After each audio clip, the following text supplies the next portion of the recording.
मेसच्या ताटांसाठी बनवूया आज पनीर मटरची भाजी। तर पाव चमचा घरगुती मसाला, पाव चमचा धना पावडर, पाव चमचा हळद घेतली, पनीरच्या तुकड्यांवरती भुरभुरून घेतली। कढईमध्ये तेल गरम करून त्याच्यामध्ये पनीर फ्राय करून साईडला काढून घेतलं।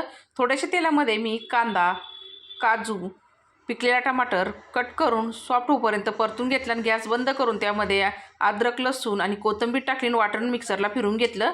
पनीर फ्राय केलेलं तेल परत कढईमध्ये घेतलं आणि त्यामध्ये 2 तमालपत्र, वाटलेलं वाटण, घरगुती मसाला, धना पावडर, गरम मसाला, हळद टाकली, पनीर मटरचा मसाला टाकला आणि तेल सेपरेट होईपर्यंत मसाला परतून घेतला।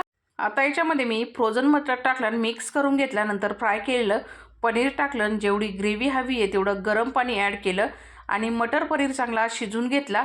आता मटर पनीर चांगला शिजल्यानंतर चवीनुसार मीठ टाकलं, कोथिंबीर टाकली, उकळी काढून घेतली। तयार झाला झणझणीत मटर पनीरची भाजी। मंडळी, तुम्ही कशी बनवता ते कमेंटमध्ये नक्की सांगा आणि मी कशी बनवली ती कमेंटमध्ये सांगा। धन्यवाद।